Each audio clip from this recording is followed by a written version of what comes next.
Agia tipe TRD tahun 2020, Matic 200 juta. Oke, kalau galak sekarang. Yulan. Apa dia? Lagi ngapain ayo tuh? Ayo ngapo? Kalau lagi ada gawe ngapo? Ada yang nanya Agiana? Nanya-nanya terus beli dak. Nggak beli nian apa? Nak beli nian. Ya A1. Ya sudah, ya sudah. Awak sama. Ah, Ya sudah. Tunggu nak beli nian nak beli nian. Oh. Sini, ada nah.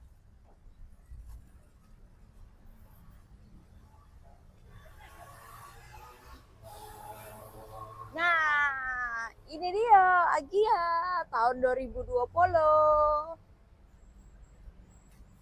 Nah, lihat dulu. Kita buka dulu kunci. Tengoklah dalam, selik dalam. Nah, Agia Matic tahun 2020. Tipe apa Ica? TRD.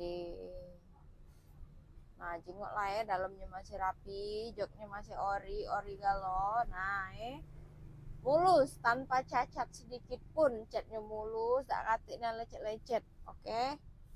Nah, lepas cat pejit-pejitan. Nah, jadi ngedopinyo cak ini ku ajari. Engine start ngedopinyo, kamu udah secocok lagi kuncinya Nah, ini kan ini kuncinya tunjuk ke pun. Dah. Nah, ini kuncinya kamu taruh sini.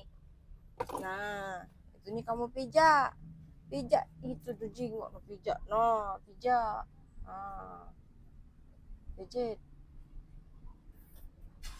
Nah, itu cara ngedepinnya lah canggih Nah, tuh, tengok lah. Ininya lah pacak di pencet-pencet. Oh. Oke. Jangan tanya harganya, cuma 200 juta baik. Oke, 200 juta baik. Agia tipe TRD tahun 2020, Matic 200 juta. Oke, kalau galak sekarang.